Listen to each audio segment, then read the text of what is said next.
The Big Footy Port Adelaide podcast is proudly sponsored by New Vision. My team, kinda power.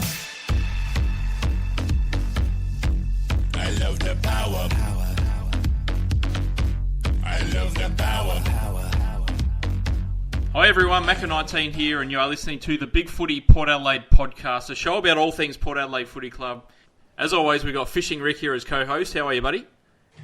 I'm very excited, Macca. It's footy season once again. It's back. And not only that, our little project is cruising along really well. So I'm very, very excited by it. Everyone should be keeping an eye out for Port Fan Radio. It's only a couple of weeks away. Fantastic. Can't wait, mate. Should be fantastic. It's very, very exciting. And hopefully our guests will come on and join us on it every now and again. Hope so. Well, look, we thought the first preview for the season, we bring out the big gun. So we've got Tribby. How are you, buddy? Hashtag footy's back. How are we, boys? It's back. What a big week it's been in football as well, to quote Eddie. It's been a massive week for Port Adelaide as well. Huge. Is there a bigger round one that we've ever had? Probably not. No, probably not. No bigger round one. No.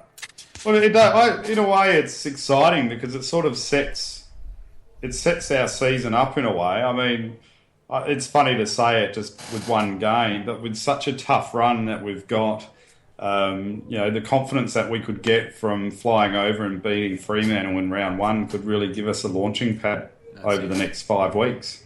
Absolutely. Well, look, let's talk about that later. We'll talk about a few issues that have popped up this week first. The first one I want to start with is a bit of a negative, or probably an indifference, really, and talk about Nick Stevens, who last week was jailed for 8 months for a number of disgraceful charges. We're talking about assault, intentionally causing serious injury, threatening to kill, threatening to inflict serious injury, all against his ex-girlfriend. I mean, it's a pretty staggering and upsetting case. I mean, where did it all go wrong for our boy Nick? Moving to Carlton.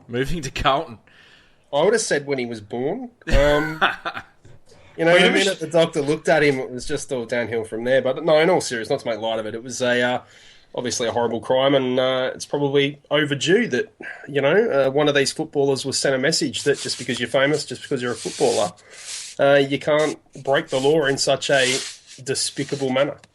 Well, he was lucky that it was only 8 months, really, to be honest. I mean, if I was judge, it probably would have been a lot longer than that, because that's abysmal. And it's ironic because I never saw him show that much aggression on the footy field. Well, look, I really enjoyed Nick Stevens when he was here. He was one of my favourite players. I think a lot of Port fans loved him when he played for us.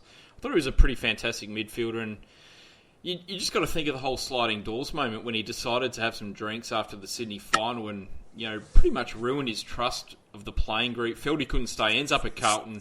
His career peters out with injury, misses out on a flag. Just goes to show how important decisions that you make actually are. And he could have easily retired a Port Adelaide champion, a premiership hero. Instead, he's now a disgraced figure who isn't particularly liked by either club he was at, and is forever known as someone who beats up women and coached Glenelg. Yep. He should have been sentenced to keep coaching at Glenelg, I thought. What are you talking about, Macca? I haven't heard any of this. I must be living under this rock again about drinking after the Sydney game. What's going on there? Well, that's what caused it. From what I'm led to believe, is he had a contract written up, ready to go. Him and another player had a few drinks after the Sydney final that we lost in 2003. Right. The club found out, and basically the trust was ruined, and he felt he couldn't stay, so he left.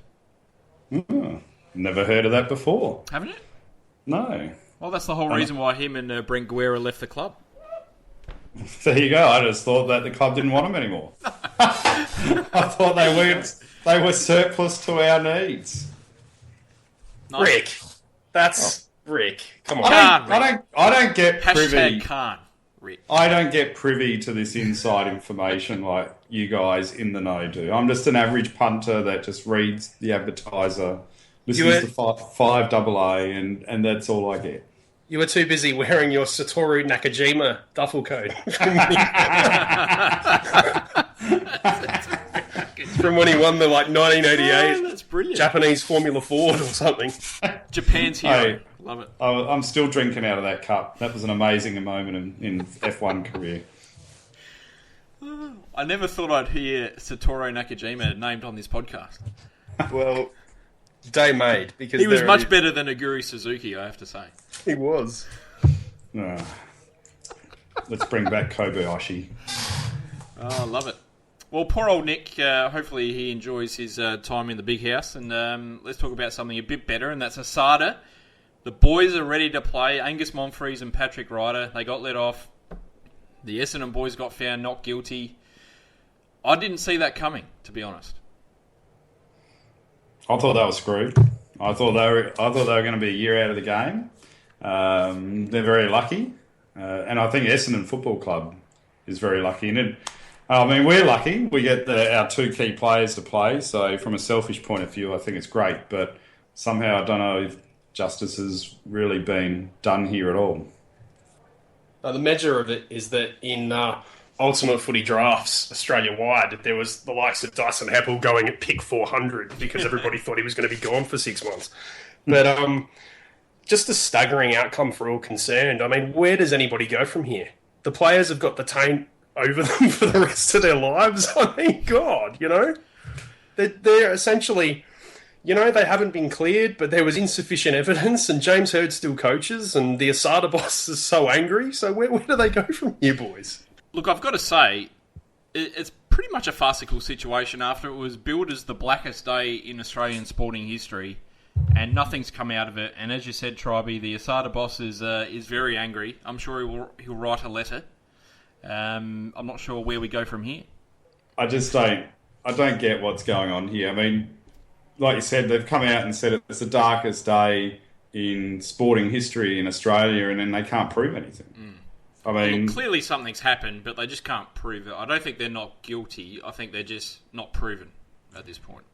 well, sure, I guess out of all of this, though, the players were probably naive and probably aren't guilty, but surely the people that implemented and also some of the coaching they would have known what was going on in some capacity, and surely some guilt is there. And I think out of all of this, James Hird's probably the luckiest man ever to be a coach in the AFL system still. Yeah. Well, I mean, where do we go from here? I mean, Essendon lost draft picks. I mean, James Hird got, axed for a year and, fines and all this sort of stuff, and they're found not guilty. I mean, I just wonder if there's any sort of... As well. Well, that's true. I mean, I wonder if there's any repercussions over those penalties that they got, considering that they're now found not guilty. I doubt it. I think they'll just take the money and run. I mean, let's face the facts. Asada's probably they'll probably appeal it anyway, won't they? I don't think they will. No, I don't think they will appeal. Right. There's no evidence. Yeah, they need new evidence or something else to be able to appeal, and I don't think there is any. And then WADA has the opportunity to appeal as well after that, don't they? Well, same story. I don't think there's any new evidence. Mm. Unless they can get Charter or Dank to come forward and say exactly what's happened, then I don't think they've got a leg to stand on. And What a ridiculous turn of events that was, though, that the two guys aren't even compelled to give evidence. Yeah. So we've gone through 2 years of this, and all the millions of dollars, and Essendon banned from finals, and Patrick Ryder, and for what? Nothing. For nothing. And isn't that because he's not an employee? Is that right? He was only a contractor, so they can't force him to give evidence. Yeah, I think that sounds about right. But look, in the end, it's such a huge positive for the Port Adelaide Footy Club to have Angus Monfries there, and of course to have Patrick Ryder. I mean, the thought of losing him before we even got to see him was pretty horrendous. Absolutely. I mean, he's so instrumental to our key to winning as well. So, to not have Ryder, I think, would have been a massive out. Yeah. And no offence to Angus, so I guess he's instrumental to our forward line, but I reckon we would have been able to probably cover Angus a little bit easier than what we would Paddy. So, Yeah, and I guess we've all been excited after the family day to see what Paddy can deliver us. So now we'll be able to see. And interestingly, starting in the ruck, what's going on there?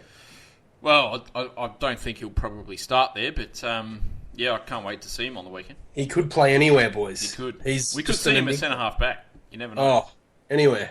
That's it. Well, what do you guys think? Seeing we're talking about the rider issue, and it seems to be a lot of commentary in the media about, oh, Paddy wants to be a permanent ruckman and only play a little bit forward. Do these guys really know what they're talking about? And McClure brought it up last night, and I've seen other people bring it up as well. Surely he would have come here knowing that Matt Lobe is probably the number one ruck. Yeah, I just can't see it being the issue that they're making it out to be. Mark McClure is the absolute last person I would ask for an opinion about Port Adelaide. I agree with that, as he puts his glasses on and then takes them off and then puts them back on again. But, Paddy Ryder's come here to win a premiership, hasn't he? Absolutely. I mean, it's not like he's going to be stuck in the back pocket or, third man on the interchange bench. He's going to be right in the thick of it no matter where he plays. And I think that's what he's going to want to do. And, fingers crossed he'll play 20, 22, 24 games and we'll wear a premiership medal at the end of the year. That's it. I love Jonathan Brown's comment the week before where the same thing came up with their 10-minute round table discussion on the teams. And as a true forward, he said, why wouldn't you want to play in that forward line? It'd be the best forward line to play in. He's probably right too. He would be. We got Polek delivering the ball to the forwards. That's it.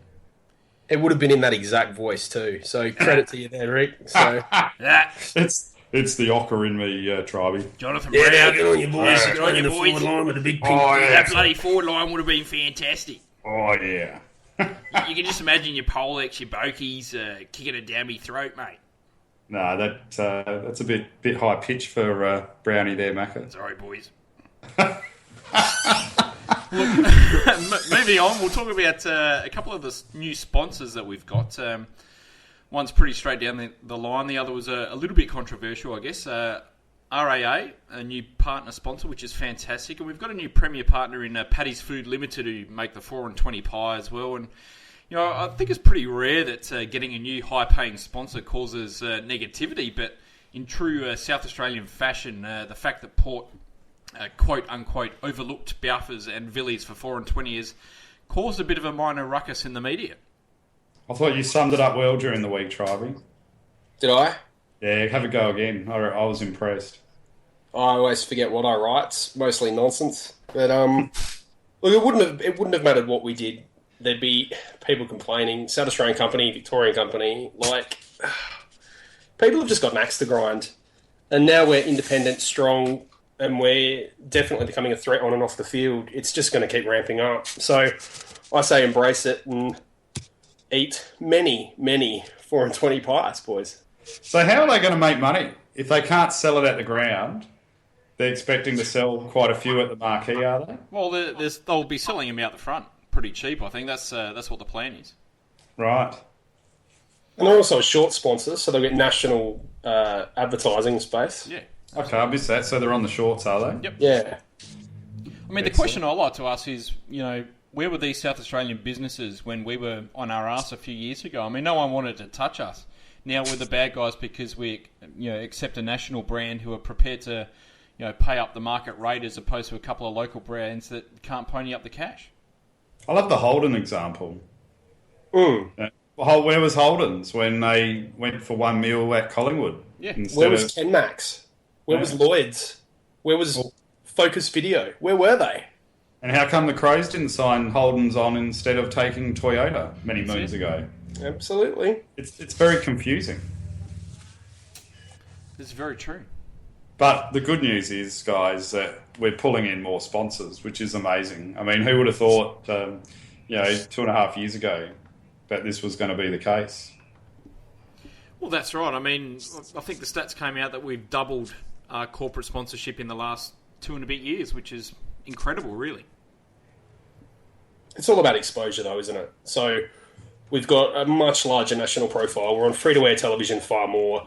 We're going to go into September. We're always talked about on AFL 360 and everywhere in between. I mean, sponsors are getting real value for their money now, whereas in the dark old days of Soaring Securities, I mean, there were probably people in the financial industry who didn't even know who Soaring Securities were. And, there's an opportunistic, spot that opened up and they took it. But, now, and I'm sure when we go to re-sign Renault and all our existing sponsors, now the market rate is going to be far higher. And, those sponsors that get in on the ground floor now will get a lot of reward going forward. That's it.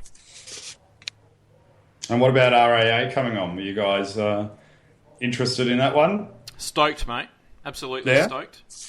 There, and I see they've taken the RAA Lounge, Macca. There you go.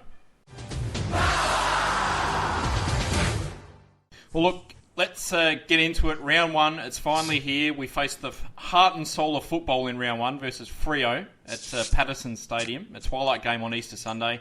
We've got a 16-13 win-loss record against the heart and soul of football. Last time we met, the semi-final last year, what a fantastic game that was. We came from 30 points down in the second quarter to record what's probably our most famous finals victory by 22 points. With Ollie Wines and Robbie Gray, the superstars that day. I guess the first question I've got is, where do you place the level of importance of this game? Well, I sort of answered that at the beginning, didn't I? I sort of gave that away. I think this is a real opportunity to be a fantastic springboard for the first 5 games of the season. We've got to make a statement, don't we? I mean, it's always tough going over to, is it Domain Stadium now? Domain, whatever that is it? Is it? Is I it? don't know. Yeah, I think it's been renamed from Patterson's to Domain. Oh my What goodness. did Domain do? I'm going to have What did to Domain dub do? this. I don't know. Domain. But it's the purple, red and green, and we've got to stop them from being the premier team. And it's very, very important because obviously we've talked about it before. We talked about it when I was last on the podcast. It is a horror run of fixtures in the first 4 or 5 weeks. And, we've got to go into every game hoping to, bank some points early. Look, I think it's vitally important that we start the season well. Just to put some doubt into the minds of our opponents. A Freo away win to start the year would be massive. And look, I think if we beat Freo, we'd be able to broadside any foe, really. Oh, look, I think if we beat Freo, at worst, I reckon we'll be 2-1 after 3 games, and that gives us a big platform. I guess if I strip this back to before Freo coming into this game, was the pre-season you were expecting to give us this launching pad to come and play Freo, or was the pre-season fixture or our performance a little bit underwhelming compared to what the expectation was, which can create maybe a concern that we're ready to rock for this game? Our pre-season form's always, I guess, underperforming. I mean, we never really sort of come out and demolish opponents. We had that really good game against West Coast and played a young team in round 2 and, didn't really look like we cared too much in round 3. So I'm not sure we can really take too much out of that. Is it the best sort of springboard to attack this round 1 game? I guess we didn't really get any extra injuries. I guess all the players will be out there fit and ready to go. So, I don't know, maybe it is. But what is pre-season form these days with the new format? I mean, it's almost like English. Yeah. It's almost like English football. We go and we play in country towns and we play 2nd, 3rd, 4th string teams and rest superstars, and there's absolutely no gauge to it. I think teams have learnt now that rather than going helter-skelter and being 110% fit for round 1 and potentially burning out, down the track, I think now coaches are looking at the longer game and are looking to have players peaking far later in the season cycle. And now that means instead of playing all your Jets in NAB 1, NAB 2, NAB 4 and being right at the line for round 1, now, you might not be 100% fit, but hey, neither will the other team be. So it's just going to be a war of attrition until the final siren. Well, what about that third quarter, though, against the Crows? I mean, that was a bit of a concern for me. I was a bit disappointed that we really lacked any influence in that quarter. Yeah, it doesn't bother me. Doesn't bother me at all. Doesn't bother you? No, not really. Not really. I mean, if it happens this week, it'll bother me, but it doesn't really bother me it happening in the pre-season at all.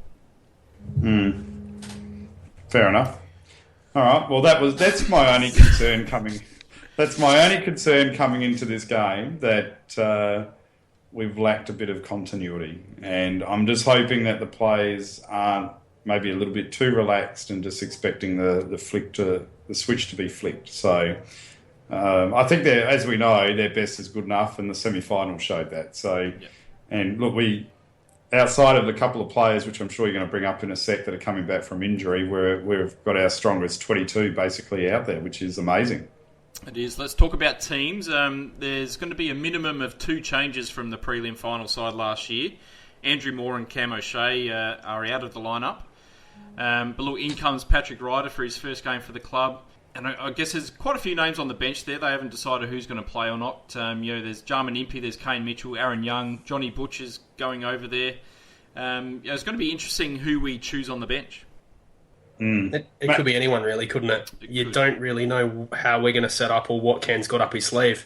Because as we've just mentioned with the preseason, it's not like we've shown our hand.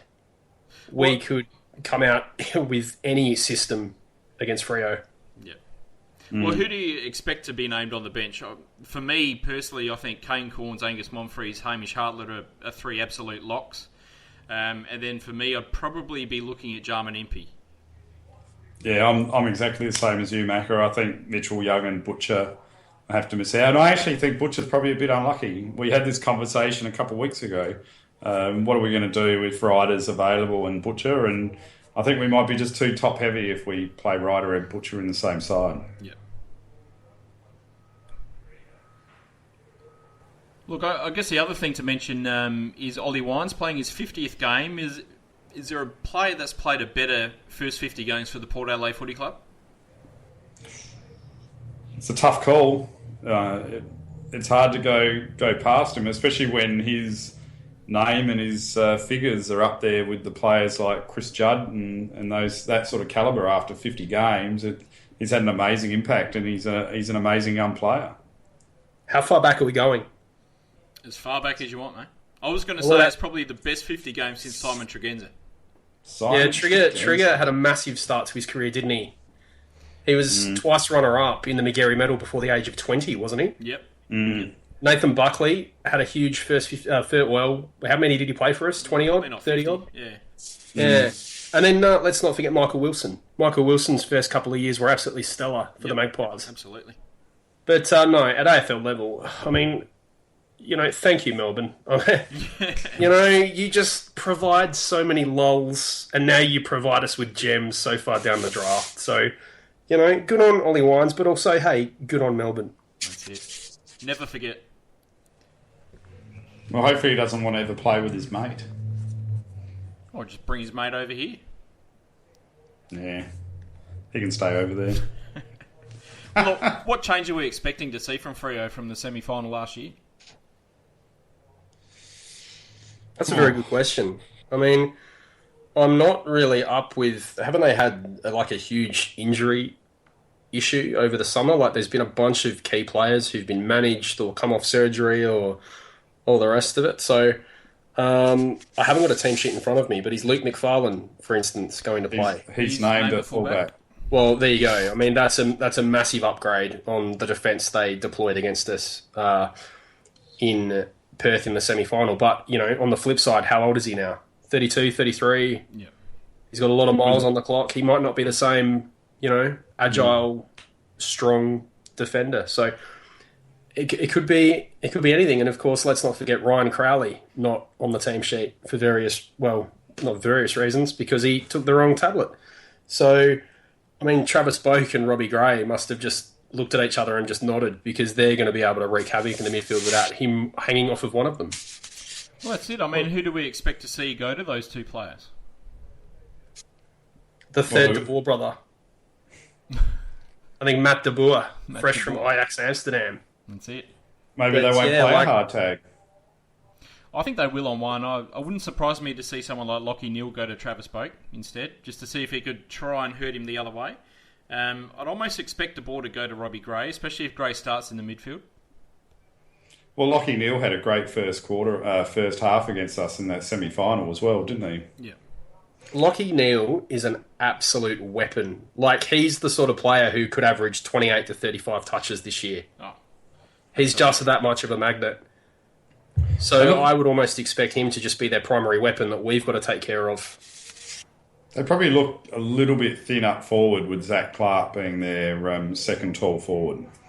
So that's probably going to be one of their weaknesses coming into this game. But they've got they've got a fairly strong side named, and like you said, Tribe, I don't know how many are coming back from injuries, but there was a few under a bit of a cloud. But I guess the concern, if I was a Freo supporter, is their lack of trading, and they really haven't added much speed or youth into that side. So they're really banking on the players from last year who weren't able to deliver on the big stage to be able to deliver this year, which with an ageing team could be a bit of an issue for them. Who's that other bloke they got, though? They recruited... He looks like Fabrizio Ravanelli. You know, he's about 6'4". He's got grey hair, plays up forward. Or was that Pav? Did you see Pav's hair? What is going on with Matthew Pavlich's noggin? It's shocking. Father time. Gee whiz. Mate, he's still got hair, so I'm jealous. So. Well, this is true. Your nemesis from high school days. That's it. Yeah, in all seriousness, I mean, Matthew Pavlich, I mean, he's going to be, I think, a huge barometer to Fremantle's fortunes, because if he can pull out another, really high caliber year, despite being, well over 30, he'll be a huge factor for Freo's forward line. But obviously, if Father Time starts catching up the legs, I mean, we saw the end of Warren, we saw the end of Jonathan Brown. Once the legs for a key forward start to go, you really do in the modern game become a non-factor. So, yeah, I mean, unfortunately, we've got Freo in round one, so we're not going to really know whether he's still got much in the tank. But, keeping hold of Matthew Pavlich is obviously going to be crucial. Well, it comes down to that age-old adage, doesn't it, of reducing the midfield supply into the forward line, and that's going to make a big difference. I went to the Bible for me of internet stats and went to Final Siren, and it was quite interesting. I got the top 20 players from the last 5 games, and if you haven't actually looked this up, who do you reckon is the most influential player for either side in the last 5 games? In the last 5 games, I would say Sandilands. I'm going to say Tendai Mazungu. Hamish Hartlett. Hamish Hartlett, there you go. For Port, okay. Yeah. No, well, it's the top 5 influential players in the last 5 games against Port Adelaide v Freo. Hartlett, Robbie Gray, Lachie Neale, Ollie Wines, Justin Westhoff. Well, there you go. It's, I was very surprised to see Hamish at the top of the tree there. So maybe that's a reason the boys or the coaches are keen to get him back into the team, because he does seem to have a bit of a liking for playing Fremantle. Without Matt Taberner in that forward line, do we think we might be a little top-heavy down back? I don't think so. I mean, you look at Jonas. I mean, Jonas isn't overly tall anyway. Matty Broadbent, Jasper Pittard, Jack Homch, he can play sort of tall, small as well. So really our 2 key talls are Carlisle and Trengo. So I think the forward line really suits our defence. Who would you have Homch going to? I'd just have Homch floating. Yeah. I really like Homch as that third up contest killing, massive fist at the last minute, huge closing speed. I think his ability to support as that third up defender is crucial. And of course, obviously, we know with his left foot and his reading of the play, he can peel off so well and, turn defence into attack with ease. I could just be too much on Team Honch, but no, I'm with you. The only risk for us is obviously if we're going by the matchups on the internet, is if he's up and doesn't effectively spoil or get the ball, well, Hayden Ballantyne could be allowed to run loose, which could be a big issue for us. And it's just, while you were talking about that, it just gave me flashbacks to him being able to break our zone in the semi-final when they were on top and running freely into open space, which is something I'm sure the coaches will be mindful of with our zone defence, so to speak. Is it a concern that we're going in with a quarter of our squad who've played either 0 or 1 games in the pre-season? I don't think so. I think, the 3rd pre-season that everyone bar Ryder has done under Burgess? I mean, their fitness base should be as good as it possibly can be. Yes, it would be nice to have a bit of match fitness underneath their belts, but they don't forget how to run. They are just massively fit, and I think there probably will be some tired legs as we go into the death at the last quarter, but I don't think it'll be a factor. Fremantle, while they're obviously an extremely hard team to match up against, they're not like a fellow team that could potentially run us off our legs. If anything, they're going to be worried about us and will be rotating heavily early to try and blow us out of the water like they did in the semi. Yeah. Yeah, for me, I guess it's a slight concern, mainly if they can try and exploit Trengove and Wingard, who haven't played at all in the pre-season. I mean, whether they can do that or not, I'm not too sure. I really hope that that Chad Wingard has a great game. I mean, there's also guys that haven't really done much in the pre-season. Looking at Matty White and Jakey Need, it'll be interesting to see how we go. Well, I'm glad you pointed it out, because I think personally, the form of Matt White in the pre-season is probably more of a concern than some of those players that haven't been able to play coming back in. He really lacked influence in the trial games. I know you guys are saying that you don't take much out of it, but you still want to see those sort of players get a bit of ball. I mean, you can get away with Chat Wingard, for example. The coaching staff might just predominantly play him forward and not run him through the midfield. So, I mean, and as we know, he's a freak. Get 10 touches, he can kick 3, 4, 5 goals, and he's done his job. I guess the only thing is going to be these guys lacking a little bit of touch, so their skills might be a little bit down. Otherwise, fitness-wise, I think they're going to be fully fit and able to play. And I said before, I don't want Hamish sitting out, but out of all of them, it'd probably be, if we had to keep one out, would be Hamish, just because of his injury issue. But Rondo, who we've spoken to, reckons that flying over is no issue for that sort of injury. So I guess we play him if he's fit. He's a gun and needs to be in that side. Just on Matt White, I just think I'm not overly concerned with his form, because I think he, more than anyone, was a victim of the fact that we just have not taken the preseason seriously. Matthew White is brought in as a finisher. He finishes off other people's good work. And I mean, as we saw but did he play the West Coast game in round 1? In NAB 1? He got 2 kicks. Yeah. Oh, okay. Well, forget what I said. I just would have, and I guess I would have just liked to have seen more ball, from him. But yeah, I get what you're saying, and I guess I'm the opposite. I really liked what I saw from Jake Need in the pre-season. Well, it's just the finishing for me which was disappointing. I mean, I think he ended up kicking 0 goal 6 or something through the pre-season, so it would have been nice if he could have found the goals a bit more. He's getting his chances though, isn't he? He is, that's right. Yeah. He's getting the ball. He looks a lot stronger. He does, and I thought some of his inside work when he had the ball was fantastic, and he seems to play well against Freo, and he's got a great ability to attract that high tackle to get the free kick. So, I'm very glad that they've rewarded Jake and kept him in the side.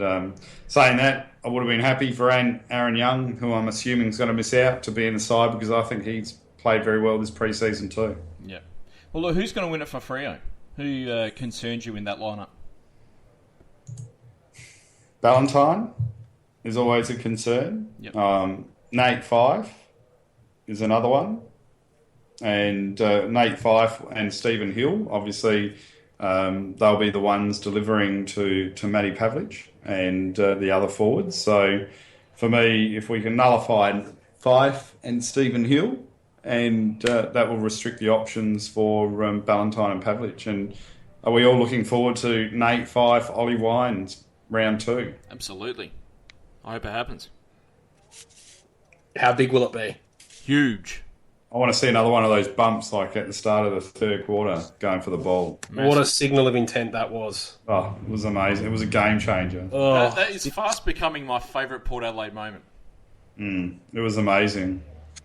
It just epitomised everything about, we talk about We Are Port Adelaide and the Creed and putting your head over the ball, and Jack Cale and Tim Ginniver espouse all these notions about what it is to be Port Adelaide. But that there, the chips were down. We were 4 goals down. We played like absolute dogs. We really should have been out of the game. And then up steps Ollie Wines, was he even 20 years old at the time?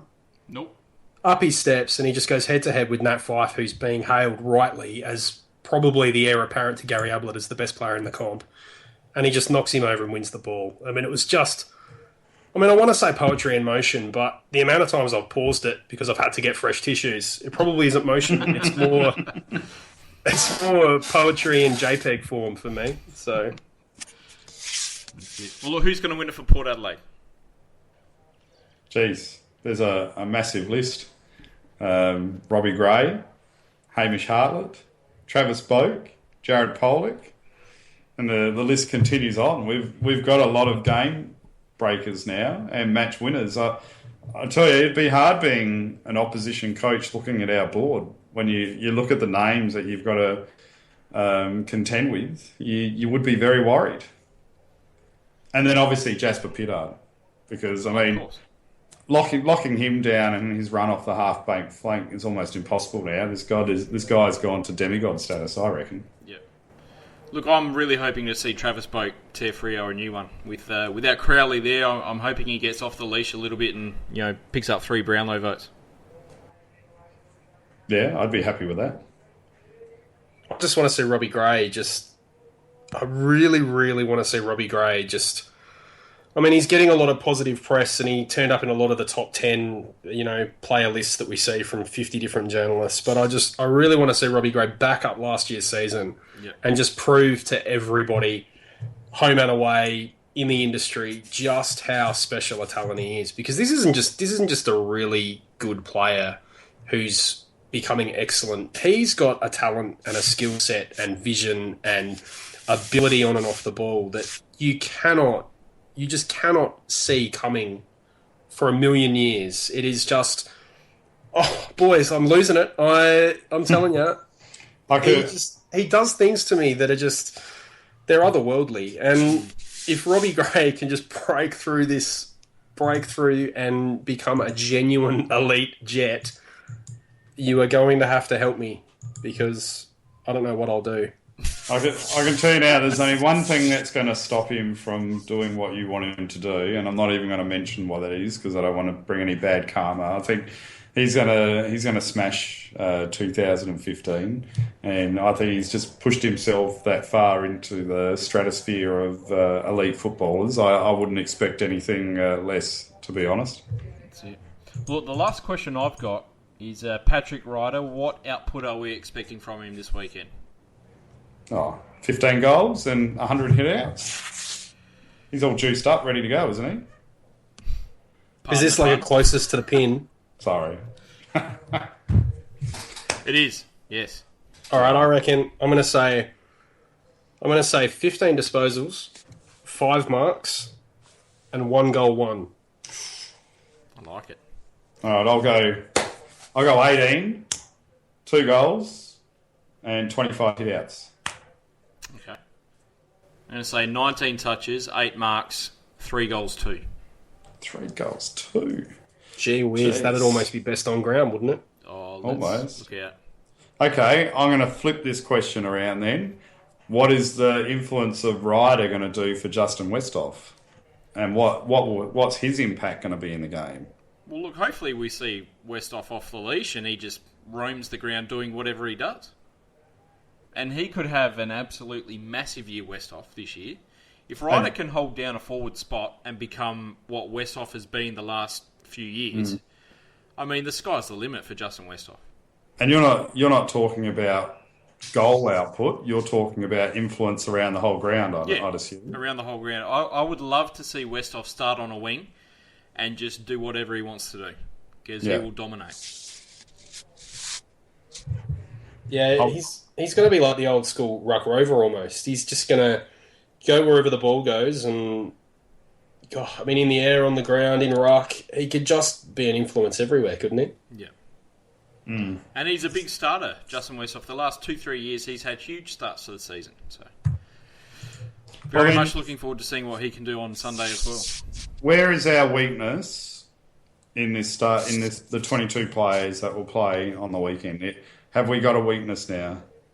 I don't think we've got a weakness in terms of player type in the side. Maybe lock down small defender, but for me, the weakness going in is the fact that we've got 5 or 6 players that haven't really played much in the pre-season. So, hoping that they all perform in such a crucial game, that's probably the weakness for me.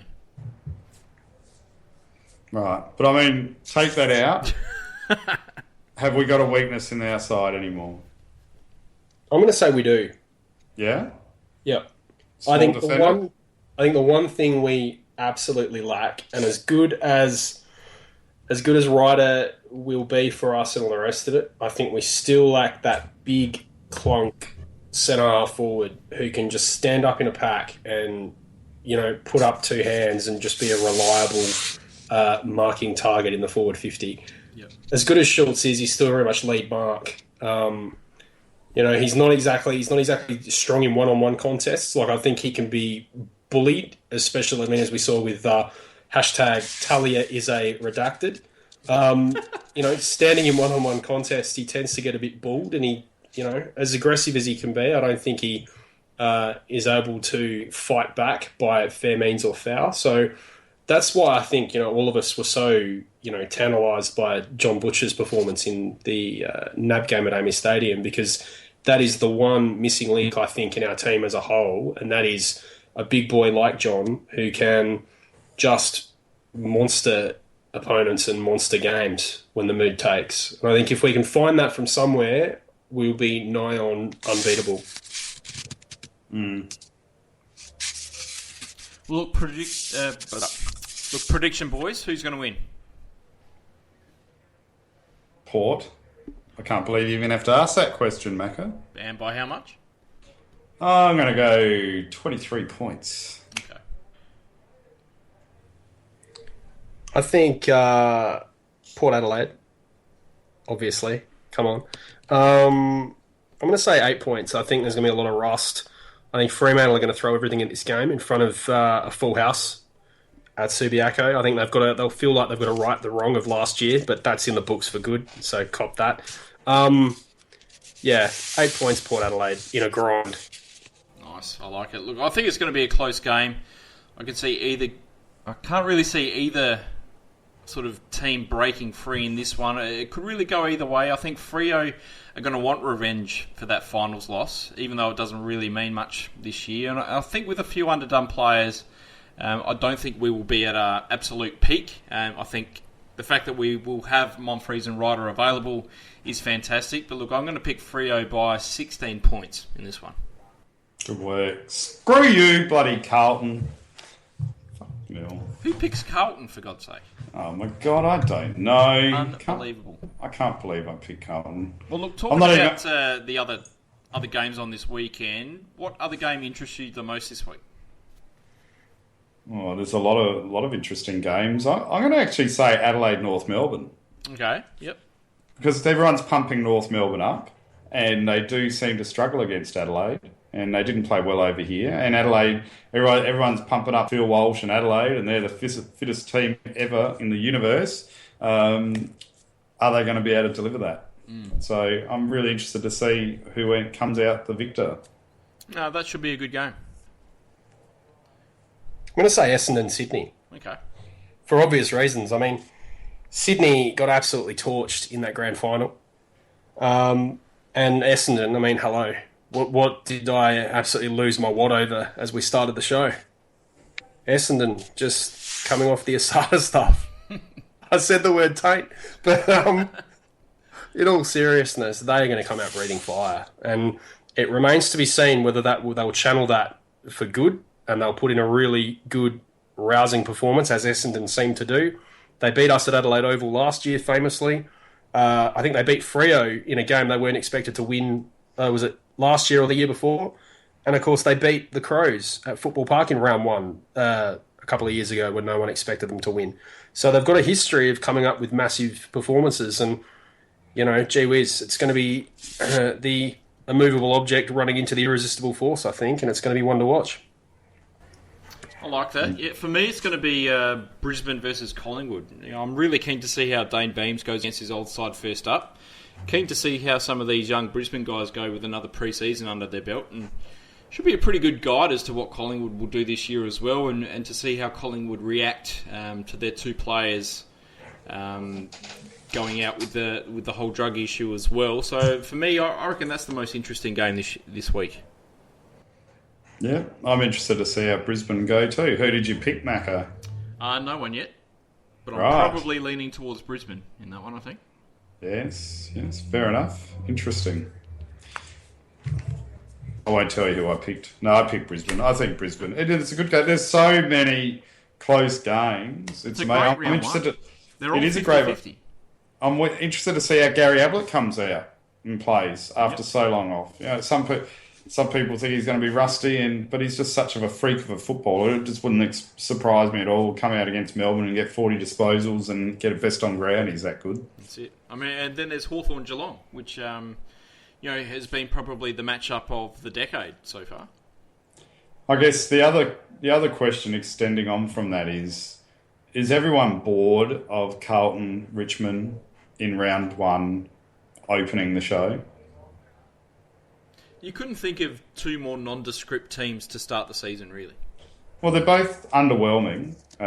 They have been for quite some time, and then they get this showstopper fixture year in, year out. And, I mean, surely rewarding a Port Adelaide or a Hawthorn, the Premiers, teams that have really been there and shown some flash, that would have been a way to open up the season with a bit of a bang.